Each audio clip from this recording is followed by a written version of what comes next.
I am Skylar Price, 33 years old. Last summer at our family dinner in Portland, Oregon, my sister leaned across the table, her wine glass catching the light from the chandelier. "Skylar," she said, her voice loud enough for everyone to hear, "if you disappeared tomorrow, no one would even notice." The room erupted in laughter. My parents, their friends, the clients they had invited, 25 people all laughing at me. I sat there, my fork frozen midair, the sound cutting through me like glass. I wasn't just invisible, I was a joke. My father Robert grinned, shaking his head as if Victoria had made the wittiest observation of the evening. My mother Linda covered her mouth, her shoulders shaking with amusement. I looked around the table, searching for one person who might defend me. No one did. Victoria sat back, sipping her wine, her eyes gleaming with satisfaction. She had won again, turned me into entertainment for a room full of strangers. I felt heat rise in my chest, my hands gripping the edge of the table. For years, I had swallowed their dismissal, forced smiles through their criticism, nodded along as they praised Victoria while ignoring everything I had built. But this was different. This was public humiliation, deliberate and cruel. I set down my fork, picked up my water glass, and met Victoria's gaze. "Challenge accepted," I said, my voice steady despite the storm raging inside me. The table went quiet. Victoria's smirk faltered. My father frowned, and my mother's laughter died in her throat. I stood, pushed my chair back, and walked out of the dining room without another word. I didn't look back.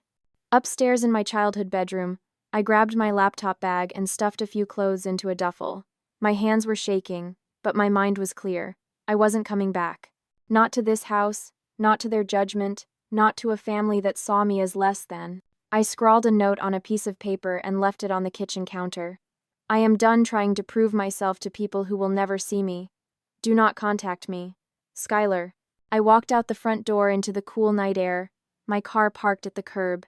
As I drove away, I saw the lights of the house fading in my rearview mirror. My phone buzzed in my pocket, texts already coming in. I ignored them, focusing on the road ahead. I had no plan, no destination, just the certainty that staying would have destroyed me. To understand why that moment broke me, you need to know the Prices. My father, Robert Price, built Price Marketing into one of Portland's top agencies, crafting campaigns for tech startups and national brands. At 62, he ran the company with precision, his sharp suits and sharper critiques making him a force in every boardroom. My mother, Linda Price, 60, was the family's public face, hosting charity galas and managing our image with the same care she applied to her wardrobe. Their pride was Victoria, my older sister.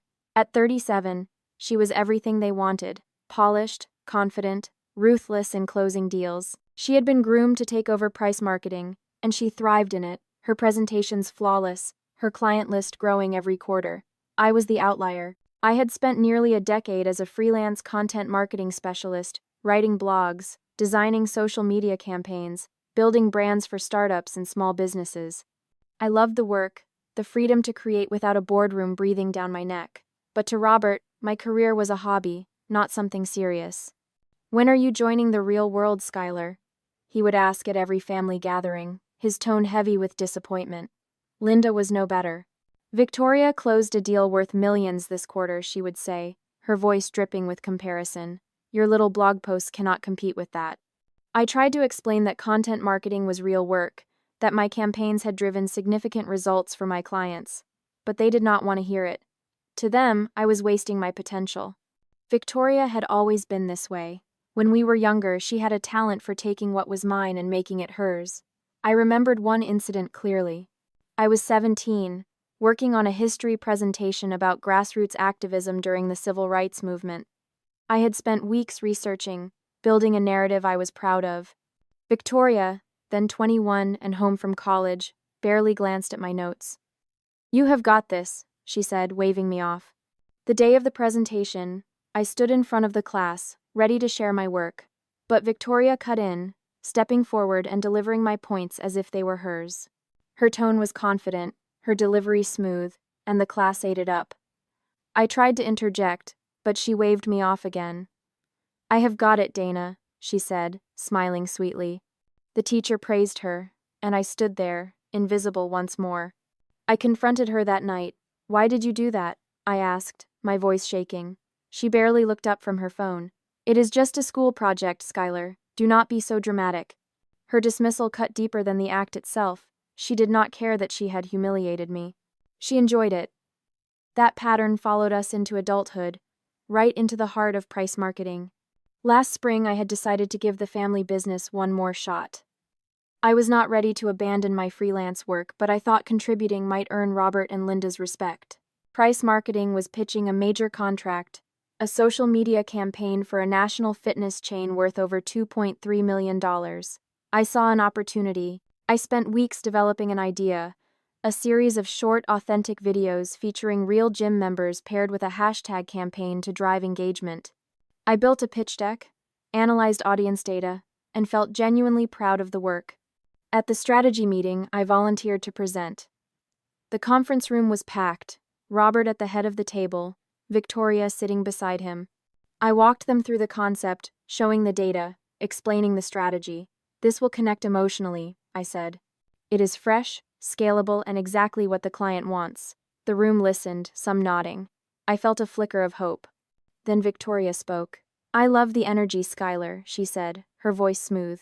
But I have got something similar. She opened her laptop and my stomach dropped. Her slides mirrored mine. Same video concept, same hashtag, even the phrasing I had used about authentic stories. She had taken my idea, polished it slightly, and was now presenting it as her own. I have been working on this for weeks, she said, smiling at the executives. Robert leaned forward, nodding. This is exactly what we need, Victoria. Linda added. It is polished, professional. Great work. No one looked at me. I sat there, my hands clenched under the table, rage boiling inside. After the meeting, I caught Victoria in the hallway. That was my idea, I said, keeping my voice low. She did not flinch. Ideas evolve, Skylar, she replied, adjusting her blazer. I made it better. You should thank me. I went to Robert later that day, showing him my original deck. He barely glanced at it. Victoria is the lead on this, Skylar. She has got the experience. Let it go. I tried Linda next. She sighed, exasperated. You are overreacting. Victoria's campaign is what is best for the company. Their words were not just a dismissal, they were a betrayal. The fitness chain loved the campaign. Victoria pitched it in Seattle, and they signed within days. Back at Price Marketing, Robert threw a celebratory lunch. To Victoria, he toasted, for landing one of our biggest deals yet. I stood in the back of the room, forcing a smile, my chest tight with fury. No one mentioned my contribution. I felt erased, like my work only mattered if Victoria claimed it. That was not the first time she had stolen from me, but it was the worst. I had poured everything into that pitch, hoping it would prove I belonged. Instead, they celebrated her while I disappeared into the background. That betrayal fueled the resolve that brought me to that dinner table, to Victoria's cruel words, and to my decision to walk away for good. I spent that first night in my car, parked in a grocery store lot on the east side of Portland. The seats were uncomfortable, my mind racing, but I felt something I had not felt in years. Relief. I was done performing for people who would never see me. By morning, I knew I needed help. I called my friend Maya Torres, someone I had known since college. We had bonded over late nights in the design lab, her working on graphics while I drafted content strategies. Maya, I need a place to crash, I said when she picked up. Her response was immediate. Get over here. I drove to her apartment in the Hawthorne district, a small place she shared with a roommate who was out of town. Maya opened the door, took one look at my face, and pulled me inside. Tell me everything, she said, handing me coffee. I recounted the dinner, Victoria's words, the laughter, my decision to leave. Maya listened, her jaw tightening. You did the right thing, she said firmly. Now let us figure out what is next. We spent the weekend mapping out a plan. First, I needed a place to live. Maya pulled up rental listings on her laptop, and we found a studio apartment in the Division Street area. It was small, affordable on my freelance income, with a window that faced a quiet street. I called the landlord, and we scheduled a viewing for Monday. That is you, Maya said, nodding at the screen. A fresh start. Next came the hard part. I had savings, about $35,000 from years of freelance work, but I needed to secure my independence fully. My father had mentioned a family trust worth over $1.2 million, where I had a stake. I did not want their money, but I was not going to let them hold it over me. Maya suggested I find a lawyer. You need to protect yourself, she said. Make sure they cannot use that trust to manipulate you. I found James Bennett, a lawyer who specialized in family law and estate planning. His office was downtown, a modest space with clean lines and no pretense. I emailed him, outlining my situation, and he responded within hours, offering a consultation. He sounds solid, Maya said, reading his reply. The meeting was set for Wednesday. The apartment viewing went well. The studio was exactly as advertised, small but bright, with hardwood floors and enough space for my laptop and a bed. I signed the lease on the spot, handing over the deposit and first month's rent. Maya helped me move in the next day, carrying boxes up the narrow stairs. This is freedom, she said, setting down a lamp she had brought from her place. I smiled, feeling the weight of the past few days lift slightly. Meeting with James Bennett was a turning point. He was in his late 30s, calm and direct, the kind of person who did not waste words. I explained my situation, the stolen campaign idea, the dinner, my decision to leave. He listened, taking notes, then leaned back in his chair. Your stake in the trust is legally yours, he said. If they try to withhold it, we can fight that. But my advice is to make a clean break. Divide it equally with your sister and walk away. I hesitated. That felt too generous after everything Victoria had done. But James was right. Dragging this out would only tie me to them longer. Fine, I said. Let us do it. He drafted a letter for me to send to Robert and Linda, outlining my decision and making it clear I wanted no further contact. It was firm, professional, and final. I signed it, and James mailed it that afternoon. Cutting contact was the next step. I blocked Robert, Linda, and Victoria's numbers on my phone. I unfollowed Price Marketing on social media, removing every digital tie to them. It was not about anger, it was about protecting the space I was building for myself. Maya was there every step of the way, checking in daily, bringing over takeout when I was too tired to cook. You are doing amazing, she said one night as we sat on my new couch, a second-hand find from a thrift store. I am proud of you. But the reality of starting over hit hard. My freelance work kept me afloat, but barely.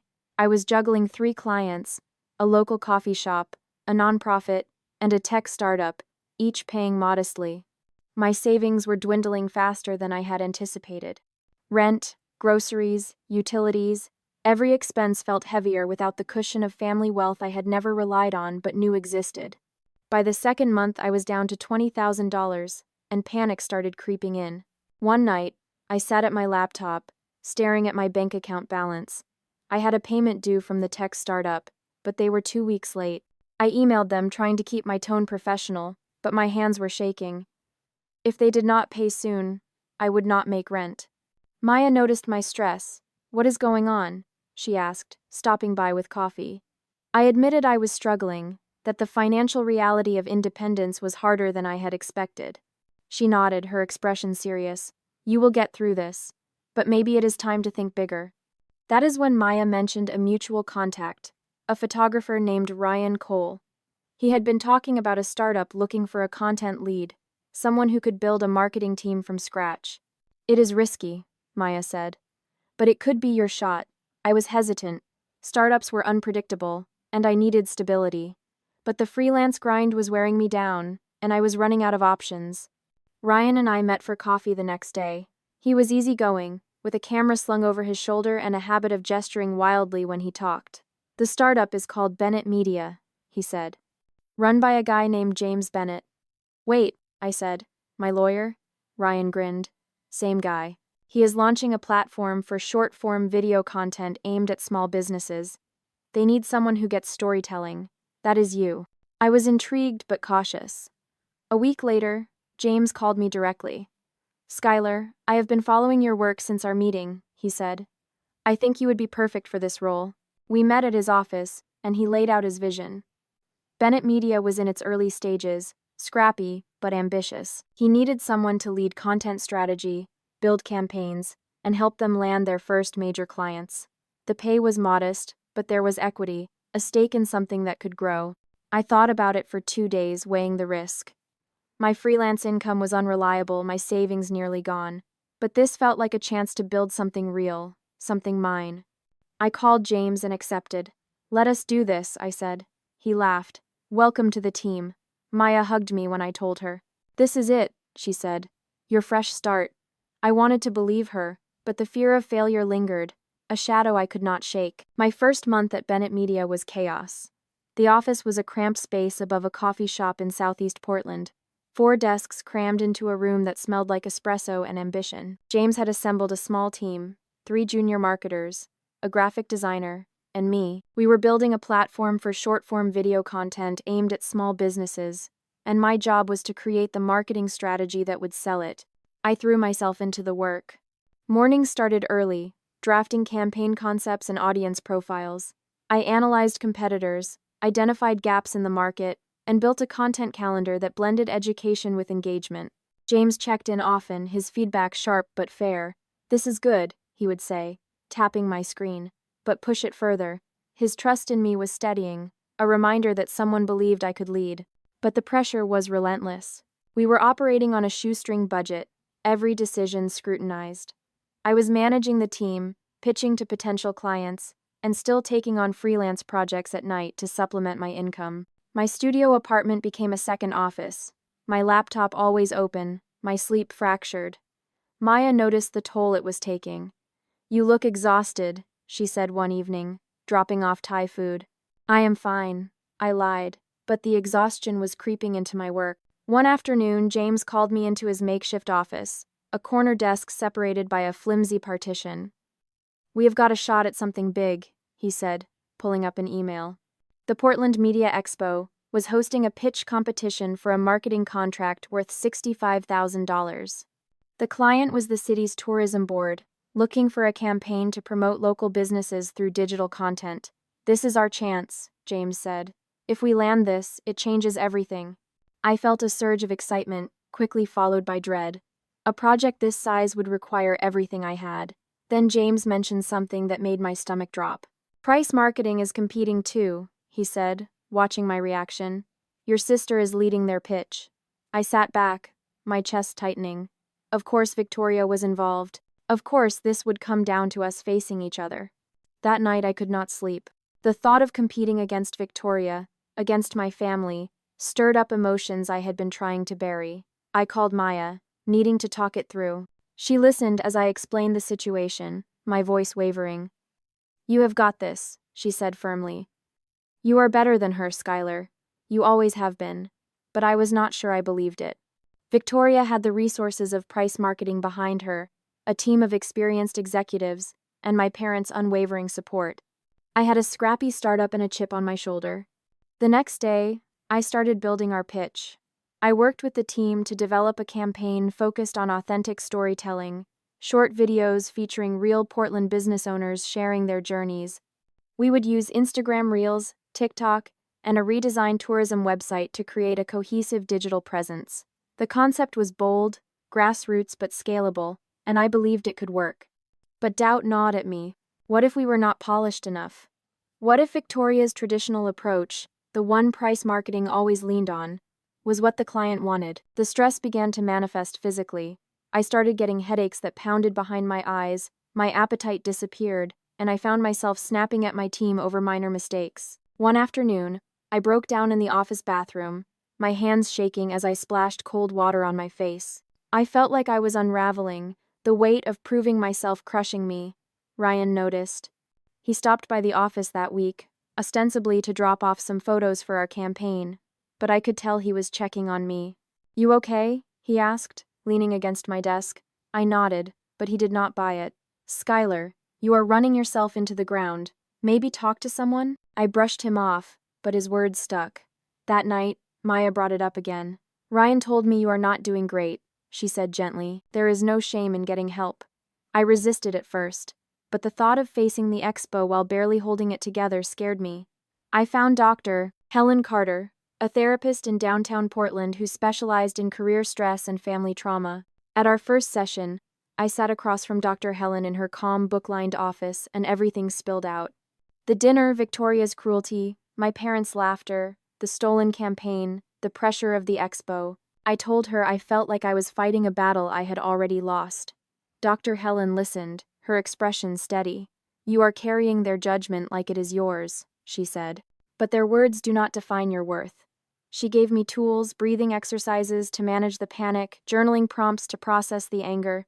One exercise stuck with me, writing a letter to Victoria I would never send. I poured out years of resentment, every stolen idea, every dismissive remark, and then I burned it in my kitchen sink, watching the smoke curl toward the window. It felt like shedding a layer of weight. Over the next few weeks, I met with Dr. Helen twice, each session peeling back another piece of the armor I had built. She helped me see that my need to prove myself to Victoria, to my parents, was keeping me stuck. You do not need their approval to succeed, she said. You need your own. That shift, small but seismic, started to change how I approached the expo. I was not pitching to prove them wrong. I was pitching because I believed in the work. Meanwhile, the team and I refined the campaign. We shot videos with a food cart owner, a bookstore manager, and a craft brewery founder, each one sharing what made Portland special. The footage was raw, unpolished in the best way, and the stories resonated. James loved it. This is exactly what they need, he said after watching the final cut. I felt a flicker of confidence, fragile but real. 2 weeks before the expo, I learned more about Price Marketing's pitch. A contact at the tourism board mentioned they were pushing a traditional campaign: print ads, radio spots, billboards. It was polished, expensive, and predictable. Our approach was riskier, leaning on digital trends and community voices. I saw an opportunity but also a challenge. If we stumbled, Victoria would capitalize. If we succeeded, it would not just be a win. It would be proof that I had been right all along. The night before the expo, I sat on my apartment floor, reviewing my notes one last time. My phone buzzed with a text from Maya. You are going to crush it tomorrow. Ryan followed up with a photo he had taken of me working at the coffee shop, captioned, "This is what a winner looks like." Their support steadied me, but I could not shake the thought of walking into that venue and seeing Victoria, seeing my parents, facing the family that had laughed me out of the room. Dr. Helen's words echoed in my mind. You are not that invisible girl anymore. I clung to that as I turned off the lights, knowing the next day would either validate everything I had built or confirm my worst fears.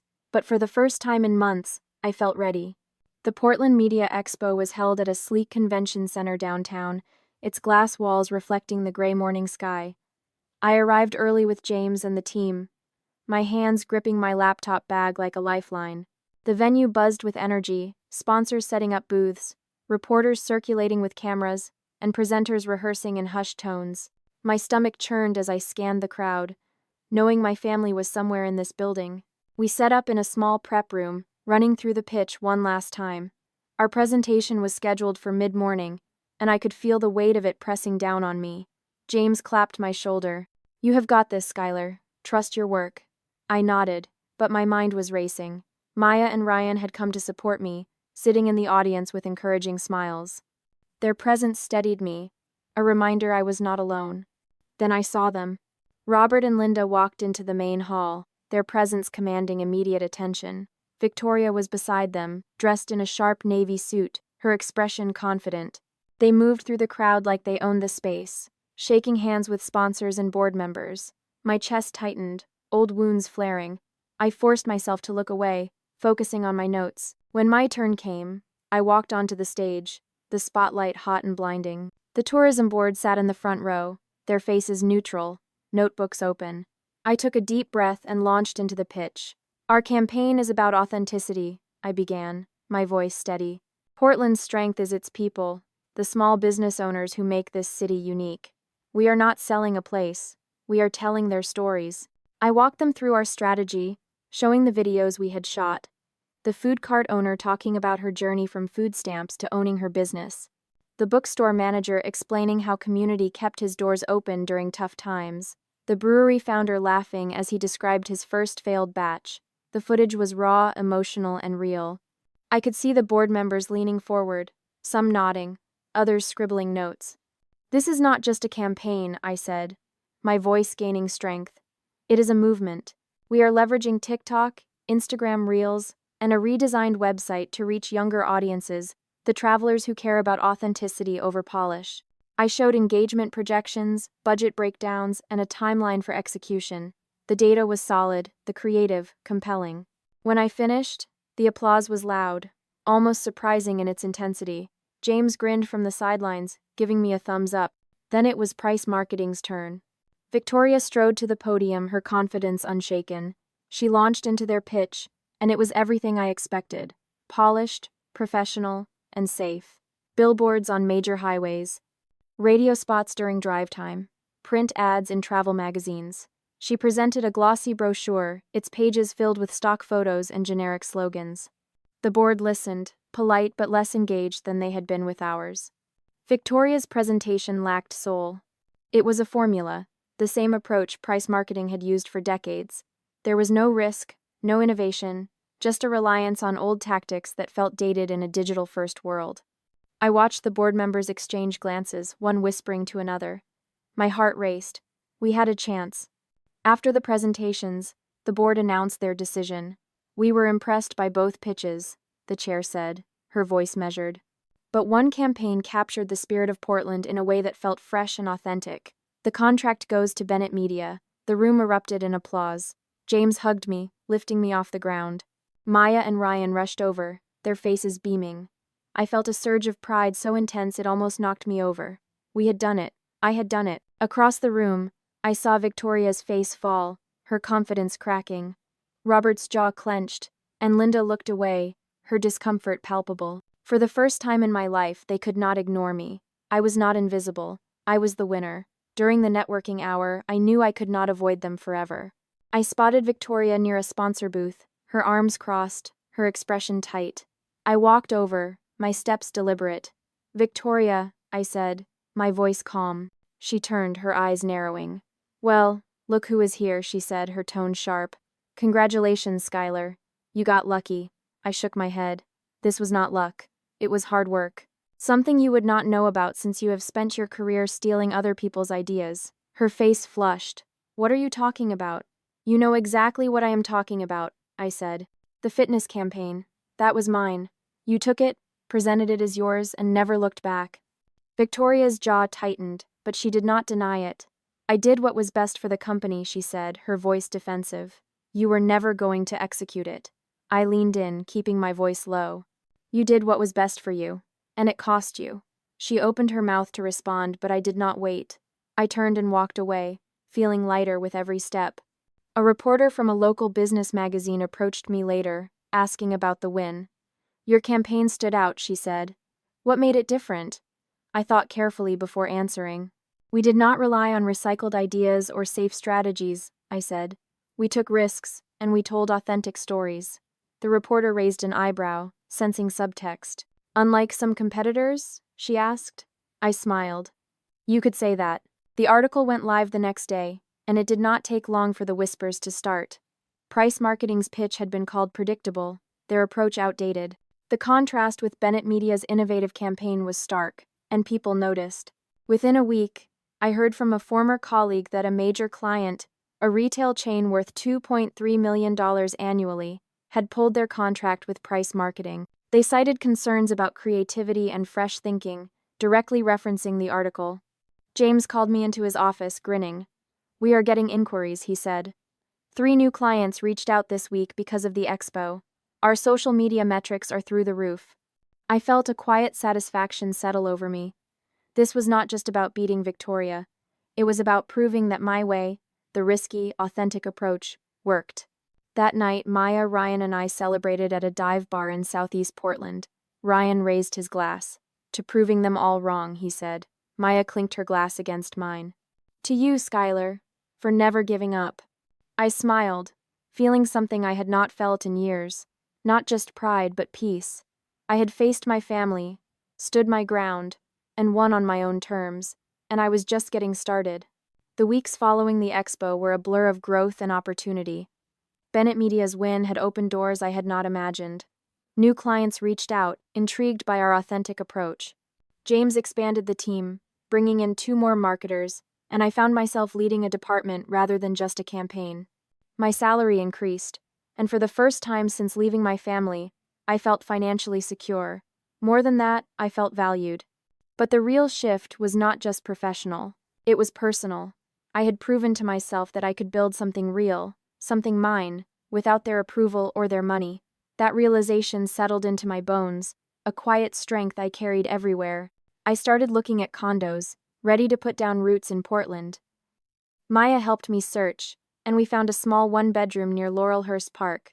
It had hardwood floors, a balcony with a view of the trees, and enough space to finally feel like home. I signed the papers on a crisp October morning, the realtor handing me the keys with a smile. "Congratulations," she said. I stood in the empty living room, sunlight streaming through the windows, and felt a peace I had not known before. This was freedom, not just from my family, but from the doubts they had planted in me. Maya and Ryan helped me move in, hauling furniture and painting an accent wall a deep blue. "This is you," Maya said, stepping back to admire our work. I nodded, feeling it too. Meanwhile, price marketing was unraveling. The article about the expo had done more damage than I anticipated.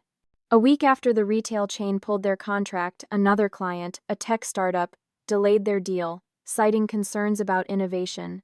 I heard from a former colleague that Robert had been forced into tense meetings with the board, his leadership questioned for the first time in decades.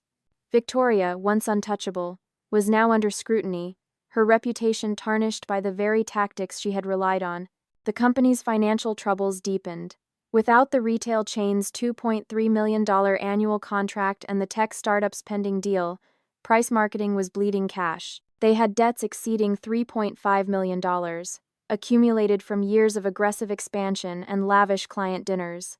Staff layoffs began, starting with junior employees, then moving to senior roles. The office, once bustling, felt hollow according to my contact. One evening, my phone buzzed with a call from a number I did not recognize.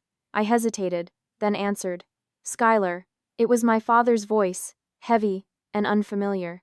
"We need to talk." I stayed silent, letting him fill the space. "We made mistakes," he said, his words slow. "Your mother and we did not see what we were doing to you. Can we meet?" Before I could respond, my mother's voice came on the line. "We miss you, Skylar," she said, her tone softer than I had ever heard. "The company is struggling. We need your help. Come back. We can fix this together." I stared out my balcony, the park below quiet in the fading light. Their words stirred something, not regret, but a faint echo of the girl who had once craved their approval. But that girl was gone. "Robert, Linda," I said, my voice steady. "I have built my own life. I do not need to fix yours." There was a long pause. Robert cleared his throat, but no words came. Linda's breath hitched, but she stayed silent. "I am not angry," I continued, "but I am done. I wish you well." I hung up, my hands steady, my chest light. Maya came over that night, bringing wine and takeout. She did not ask what had happened, but I told her anyway. "Good," she said firmly. "They do not deserve you." The final blow to price marketing came in November. The company declared bankruptcy, unable to cover its debts. Robert stepped down as CEO, and Victoria was let go, her position eliminated in the restructuring. The office closed, its staff scattered to other agencies. I read about it in a local business newsletter, the headline stark, "Price marketing shuts down after 30 years. I felt no joy in their collapse, only a quiet acknowledgement that their choices had consequences. A few days later, an email appeared in my inbox. The subject line was simple: "I am sorry." It was from Victoria. I hesitated, my cursor hovering over the delete button, but curiosity won. I opened it. "Skylar," she wrote, "I have had a lot of time to think. I was wrong to treat you the way I did. I took credit for your work, dismissed your talent, and stood by while Mom and Dad did the same. I do not expect forgiveness. I just wanted you to know I see it now. I am sorry." I read the email twice, searching for sincerity. There was pain in her words. That much was clear, but it was too late. The apology I had once craved, the acknowledgement I had spent years chasing, it no longer mattered. I closed the email without responding, feeling nothing but closure. Dr. Helen had been right. I did not need their validation to know my worth. That weekend, I hosted a small housewarming party at my condo. Maya, Ryan, James, and a few team members from Bennett Media filled the space with laughter and warmth. Ryan raised his glass, grinning. "To Skylar, for building something they could never touch." James added, "To the best content lead I have ever worked with." Maya hugged me tightly, whispering, "I am so proud of you." As the evening wound down and my guests left, I stood on my balcony, the city lights glowing softly in the distance. 7 months ago, I had walked out of a dinner where I was laughed at, dismissed, erased. Now, I stood in a home I owned, leading a team that valued me, surrounded by people who saw me. The path had not been easy. There were nights I doubted myself, moments I nearly broke, but I had kept going, building piece by piece. Victoria's email sat unanswered in my inbox, a relic of a past I no longer needed to revisit. My family's collapse was not my burden to carry. I had walked away from their judgment and built a life rooted in my own values. Financial independence, I realized, was not just about money. It was about the power to choose who you let into your life and who you leave behind. As I closed the balcony door and turned off the lights, I felt a peace I had never known. I was not invisible. I was not a joke. I was Skylar Price, and I had built something real. That was enough. That's Skylar's story. A three-year-old woman who was laughed at by her entire family in front of 25 people, walked out that same night and built a life they could never touch. Who proved that being dismissed does not mean you are worthless. It means you are finally free to show them who you really are. Where are you watching this from? What city? What country? Drop it in the comments below. I love seeing our community come together over stories like this. Hit that like button if this story hit home. Share it if you have ever been the invisible one in your family, the one whose achievements were dismissed while the golden child got all the praise. And subscribe for more true stories about walking away from toxic families, building your own success, and proving your worth to the only person who matters, yourself. And here's the most important question. Do you think Skylar's family deserved a second chance after they called begging for help? Or was she right to close that door permanently? Drop a comment with your honest thoughts. Because sometimes the hardest part of healing is knowing when to walk away and never look back. Thanks for watching. Remember, being laughed at does not define you. Walking away and thriving without them does. See you in the next one.